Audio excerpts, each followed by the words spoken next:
Morning everyone. Last video में जो है वो हम लोगों ने चैप्टर नंबर 7 जो है वो पूरा कंप्लीट कर लिया था। नाउ टुडे आज हम इसके क्वेश्चन आंसर्स के बारे में डिस्कस कर रहे हैं। क्वेश्चन आंसर्स बहुत इजी हैं, ज़्यादा डिफिकल्ट क्वेश्चन आंसर्स नहीं हैं। आप एक बार पढ़ेंगे तो आपको इजीली समझ में आ जाएंगे। Some of them I know कि some of them are very brilliant students in class 5, they giving answers very easily. So book exercises मैं से फिल इन द ब्लैंक्स आपके साथ डिस्कस कर रही हूँ। मैच द कॉलम आपको खुद को करना है। Fine. So fill in the blanks में सबसे पहले दिया है, that is fill in the blanks birds are present on the tongue. Okay, इसको स्टार्ट करने से पहले एक चीज़ मैं और क्लियर कर दूँ, इसमें जितने भी टाइम टू आंसर्स वाले हैं, I think 54, 55 and 56, 57, there are total 4 exercises over here and you have to do it. और आपको मुझे भेजना है ये करके। This is your work. Book की जो एक फिल इन द ब्लैंक्स वाली एक्सरसाइज है मैं आपके साथ डिस्कस कर रही हूँ। बाकी की एक्सरसाइजेस जो मैच द कॉलम है, सिर्फ मैच द कॉलम में बाकी रह गई, you have to do it. Fine. तो fill in the blanks birds are present on top, मैंने पहले ही बताया था। टेस्ट बर्ड्स जो होती है वो टंग पर प्रेजेंट होती है। The process of breaking down of a food is called digestion, secreted by salivary glands. Salivary glands का काम यही होता है कि वो सलाइवा सीक्रेट करे, सो दैट इज सलाइवा। ना goitre is caused by the deficiency of goitre. अब भी लास्ट वीडियो में हमने डिस्कस किया था कि गॉइटर जो है वो डिफिशियंसी, आयोडीन की डिफिशियंसी से कॉज होता है। So it's all about fill in the blanks. Now अब हम शॉर्ट आंसर क्वेश्चंस देखते हैं। What are taste buds? Taste buds क्या होती है? तो आपको बुक में भी इसका आंसर इजीली मिल जाएगा। की टर्म्स में फर्स्ट में दिया है taste buds is equal to, लिखा हुआ है sensory organs present on a tongue that help in identifying different tastes. Sensory organs, sensory organs क्यों बोला इसे? क्योंकि ये सेंस करता है, ठीक है। आप इसे जाके ब्रेन को मैसेज मिलता है एंड देन ब्रेन उसको वापस सिग्नल भेजता है एंड देन वो वर्क करना स्टार्ट करता है, ठीक है। अभी आगे और डिस्कस करूंगी कि किस तरह से सलाइवरी ग्लैंड्स जो है वो वर्क करती है। सो इट्स रियली इजी कि इसे हम सेंसरी ऑर्गन्स बोल सकते हैं, ठीक है। Now question number 2, that is what you mean by digestion. Digestion से आप क्या समझते हैं? तो जैसे ये छोटा क्वेश्चन है, शॉर्ट आंसर टाइप क्वेश्चन है, तो आप इसे 1 लाइन में भी कंप्लीट कर सकते हैं। That is now I know में पेज नंबर 58 पे सेकेंड वाला पोर्शन लिया हुआ है, that is second point. The process of a breaking down of food into a simpler form is called digestion. ये सिर्फ 1 मार्क या 2 मार्क का क्वेश्चन आता है तब आपको लिखना है, बट अगर लॉन्ग आंसर क्वेश्चन में आता है तो आपको थोड़ा और इलॉबरेट करना होगा, ठीक है। नाउ नेक्स्ट क्वेश्चन क्या दिया हुआ है? नेक्स्ट दिया है that is name the organs of the digestive system. मैंने बोला था पूरी एलिमेंट्री कैनाल में जितने भी ऑर्गन्स आते हैं वो आपके डाइजेस्टिव ऑर्गन्स है। डाइजेस्टिव ऑर्गन्स कौन कौन से हैं? दैट इज माउथ, माउथ से स्टार्ट हो रहा है, mouth, oesophagus, esophagus, food pipe, stomach, small intestine, large intestine, anus। Mouth to anus जो पोर्शन है वो पूरा एलिमेंट्री कैनाल है। तो एलिमेंट्री कैनाल के अंदर जितने भी ऑर्गन्स आ रहे हैं वो सारे डाइजेस्टिव सिस्टम है, ठीक है। सीनियर क्लासेस में जाओगे तो लिवर भी इंक्लूड होगा, ठीक है। तो अगर किसी को लिवर के बारे में पता है तो प्लीज लिवर भी आएगा, बट अभी आपकी बुक में मेंशन नहीं था इसलिए मैंने आपको नहीं दिया है क्वेश्चन आंसर्स में, ठीक है। Now what are the symptoms of a beri disease? आपकी बुक में पेज नंबर 56 पे बेरी के सिम्टम्स दिए हुए हैं। That is it affect the nervous system. Nervous system को अफेक्ट करता है। नर्वस सिस्टम मीन्स आपकी पूरी बॉडी में जो है वो नर्व्स होती हैं, बारीक बारीक सी नर्व्स होती हैं, उनमें वेन्स होती हैं, उनके सब में ब्लड फ्लो होता रहता है, ठीक है। सो वो नर्वस सिस्टम के वर्किंग को क्या करता है? वो अफेक्ट करता है। ब्रेन तक के सिग्नल्स जाते हैं उनको अफेक्ट करता है। नेक्स्ट थिंग इज दैट, तो सिम्टम्स आपको लिखने हैं। नाउ लॉन्ग आंसर क्वेश्चन दिया है, ठीक है। अभी पूछा गया है क्वेश्चन नंबर 1 में, what happens to the food in the mouth? Mouth के अंदर जो फूड जाता है तो क्या होता है? मैंने जब डाइजेशन का प्रोसेस एक्सप्लेन किया था तब मैंने आपसे बताया था कि जो डाइजेशन की प्रोसेस स्टार्ट होती है वो सबसे पहले माउथ में ही स्टार्ट होती है। कैसे? जब माउथ में जाते हैं तो दो से 3 फंक्शन सबसे पहले होना स्टार्ट होते हैं। आपने जैसे ही बाइट रखा वैसे ही सलाइवरी ग्लैंड्स क्या करती है? सलाइवा सीक्रेट करती है। टीथ जो है वो जो आपने बाइट, जो फूड है उसको सिंपलर फॉर्म में ब्रेक करती है, मतलब आप बारीक बारीक बारीक बारीक उसको तोड़ते हो, ठीक है, चिव करना स्टार्ट करते हो, ओके। उसके बाद जो सलाइवा होती है, सलाइवरी ग्लैंड से जो सलाइवा निकलती है वो सलाइवा आपके फूड में जो कार्बोहाइड्रेट होता है उसे ग्लूकोज में ब्रेक कर देती है। एंड देन वो ईसोफेगस की हेल्प से कहाँ चला जाता है, फूड पाइप में चला जाता है। ठीक है, सो ये आपका डाइजेशन की जो प्रोसेस है वो आपके इसमें होती है। ठीक है, और ग्लूकोज जो है वो सिंपलर फॉर्म है किसका, शुगर का। तो इट्स ऑल अबाउट कि माउथ में इतनी सारी चीज़ें हो गई। Now right a brief note on different food habits of the people of India. आपको डिफरेंट फूड हैबिट्स लिखना है। Either you can do one thing, आप ऐसा भी कर सकते हैं कि जो टेबल दिया है, this table is really good presentation of that answer. आप ये पूरा प्रॉपर आंसर भी लिख सकते हैं, पूरी टेबल भी बना सकते हैं, और 1 या 2 लाइन आप इसमें ये भी ऐड कर सकते हैं कि the food habits is different on the places where the people are living। ठीक है, अब सपोज अब people are living in a very cold region, suppose अगर कोई बहुत ठंडे एरिया में रहता है तो ऑब्वियस सी बात है वहाँ पे आपको ड्राइड वेजिटेबल्स ज़्यादा मिलेंगी, मीट वो लोग ज़्यादा खाएंगे, सो वहाँ पर आपको वो चीज़ें ज़्यादा मिलेंगी। If someone is living near by the sea, humid area में रह रहा है, अगर कोई समुद्र के किनारे रह रहा है, तो the people are eating coconuts, उनके इसमें कोकोनट की वेराइटीज़ ज़्यादा होंगी, जो फूड होगा उसमें कोकोनट ज़्यादा एडअप होगा, क्योंकि वो वहाँ के एरिया पर डिपेंड कर रहा है। ठीक है, नाउ नेक्स्ट क्वेश्चन आपके बुक में दिया हुआ है, that is what are the nutrition deficiency diseases. मैंने लास्ट वीडियो में भी बहुत अच्छे से समझाया था कि न्यूट्रिशन डिफिशिएंसी डिसीजेस क्या होती हैं, and right any 4 diseases, deficiency diseases and mention there symptoms. आपको उनके सिम्टम्स मेंशन करने हैं। तो पेज नंबर 56 पर दिया हुआ है कि न्यूट्रिशन डिफिशिएंसी डिसीजेस क्या है।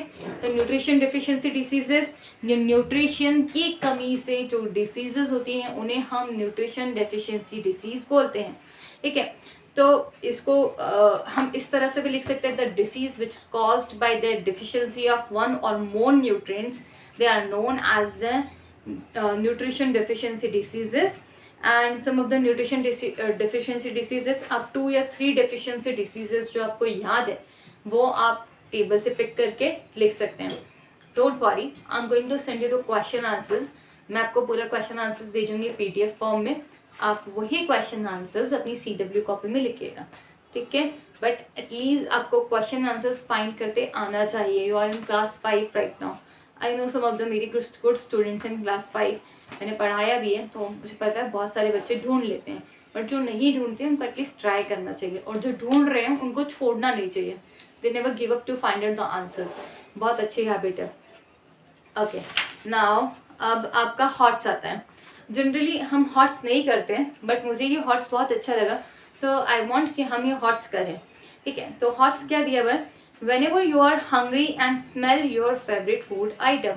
अभी तो हम घर पर हैं, ठीक है, मम्मी रोज़ नया खाना बनाती है, कुछ अच्छा बनता है, कभी कभी लौकी गिलकी भी मिल जाती है, आई नो, अब क्या करें, रोज़ तो अच्छा खाना नहीं बना सकते ना, तो कभी कभी लौकी गिलकी भी मिलती है, तब भी उसकी स्मेल आती है, तो जो मुँह का पानी वो अंदर ही रह जाता है। बट अगर सपोज़ कोई हमारी पसंद की सब्ज़ी बन जाए, जैसे कचौरी बन गई है, या फिर छोले पूरी बन गई है, या फिर और कुछ नूडल्स पास्ता बन गए हैं, तो ऑरिगेनो की स्मेल्स आ रही है और मुंह में पानी आने लग जाता है। ठीक, सो ऐसा क्यों होता है, क्वेश्चन इसी के बारे में है कि your mouth starts watering.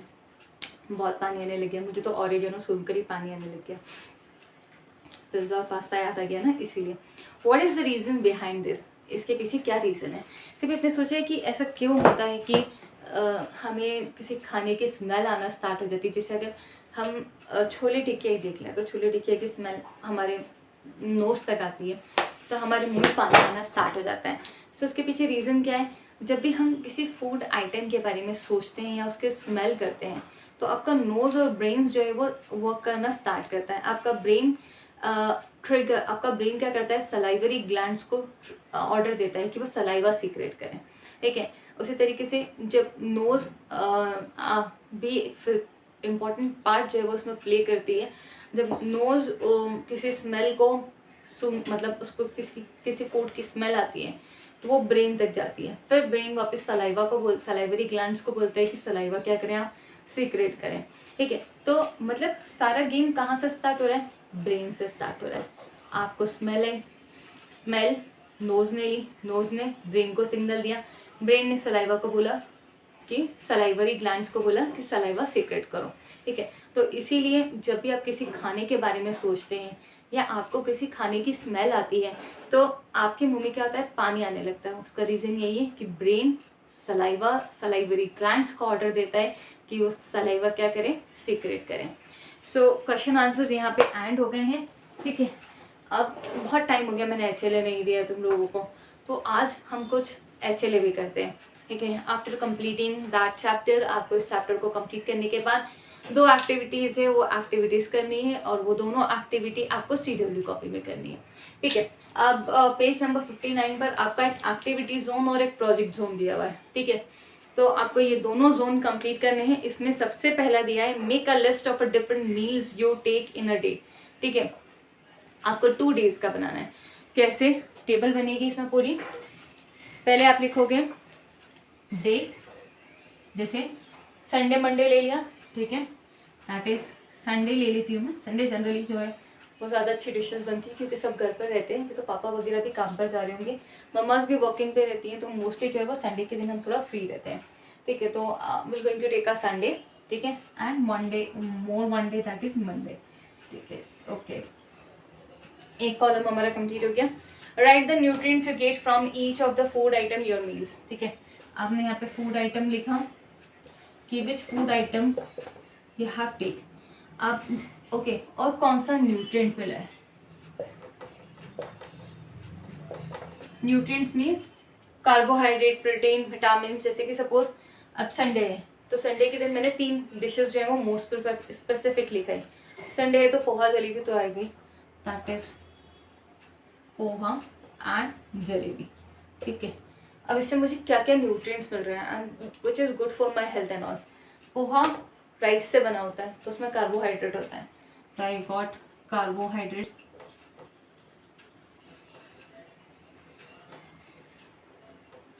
Okay ना, ओके। उसके साथ क्या होता है, उसमें धनिया होता है, कुछ फ्रूट्स होते हैं, तो जो थोड़े लिटिल अमाउंट में क्या मिले, विटामिन भी मिले। अनार डलते हैं, अनार डलता है, आप उसके ऊपर लेमन को स्क्वीज़ करते हैं, तो जब लेमन को स्क्वीज़ करते हैं तो आपको विटामिन सी भी मिलता है, because lemon is a good source of vitamin C also. Citrus fruit है ना, इसीलिए दैट इज़ आपको विटामिन मिले, फाइन। तो अभी तक हम पोहे पर ही हैं, ठीक है। इसके बाद जलेबी, जलेबी अगेन कार्बोहाइड्रेट, क्योंकि शुगर है, शुगर ग्लूकोज है, और ग्लूकोज दैट इज़ कार्बोहाइड्रेट है, तो आपको क्या मिला उससे, कार्बोहाइड्रेट अगेन, ठीक है। और एनर्जी, बस, ठीक है, एक डिश ये हो गई, ओके। अब इसके बाद पोहा जलेबी के बाद आपने दोपहर में जो है वो फ्रूट सैलेड ले लिया। अब फ्रूट सैलेड से आपको क्या मिला है, फाइबर्स मिले, विटामिन एंड मिनरल्स मिले, ठीक है। उसके साथ आपने कर्ड खा लिया, तो कर्ड में कौन से हैं, कैल्शियम है, ठीक है। उसके साथ आपने कुछ और भी, जैसे चपाती है, दाल है, दाल ले ली, दाल पल्सेस है, pulses is a source of protein. या फिर मटर पनीर बन गया, मटर पनीर बना तो मटर पनीर में 2 चीज़ें हो गई, पनीर है तो पनीर कैल्शियम का भी सोर्स हो गया, और फैट भी, कुछ कार्बोहाइड्रेट भी मिले उससे, ठीक है, क्योंकि मिल्क से बना है, तो ओके। एंड मटर है, मटर is a rich source of protein. तो इस तरह से आपको 3 फूड आइटम्स जो है वो संडे के प्रेजेंट करना है एंड मंडे के।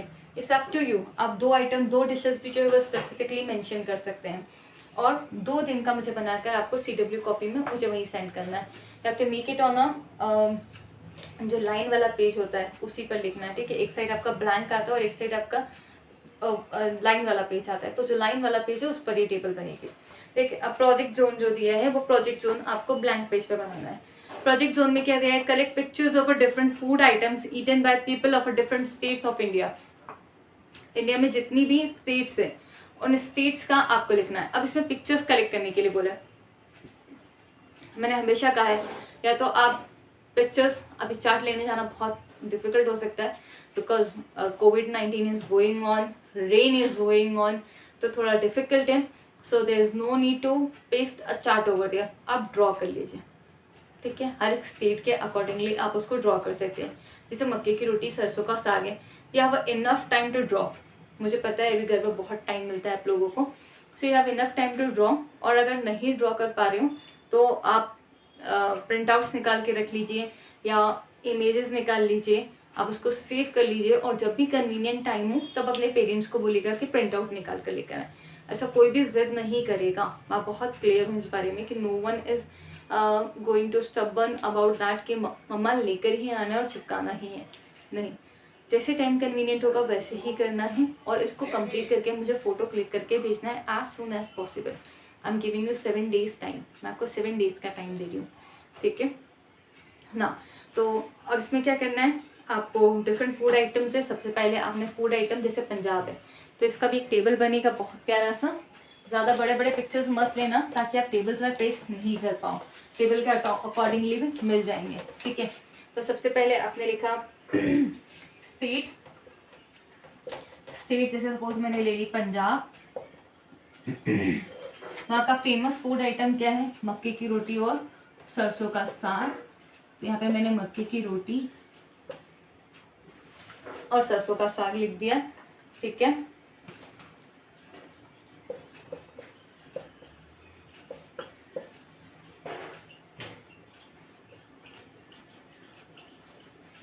एंड यहाँ पे इसका पिक्चर आ जाएगा, ओके, ठीक है। तो इस तरह से आपको ये करना है। एटलीस्ट आपको 10 स्टेट्स का करना है। कितनी स्टेट्स का करना है? 10 स्टेट्स का। बहुत बड़े बड़े पिक्चर्स नहीं पेस्ट करोगे, छोटे छोटे से पिक्चर्स पेस्ट करोगे। और पिक्चर्स अगर पेस्ट नहीं कर पा रहे हो तो ब्यूटीफुल सी ड्राइंग करो, ठीक है। और अगर ड्रॉ नहीं भी करना है, पिक्चर्स भी पेस्ट नहीं करना, दोनों काम नहीं हो रहे हैं, तो प्लीज़ आप सिर्फ 10 स्टेट्स का फूड और उसका फूड आइटम लिख दीजिए। 10 स्टेट्स के नाम लिखें और उनके फूड आइटम मेंशन कर दीजिए। So this is all about chapter number 7। इसके क्वेश्चन आंसर्स आपको मिल जाएंगे। तो you have to complete this question answers and the work within a week and send me the copies as soon as possible. Till then, good bye.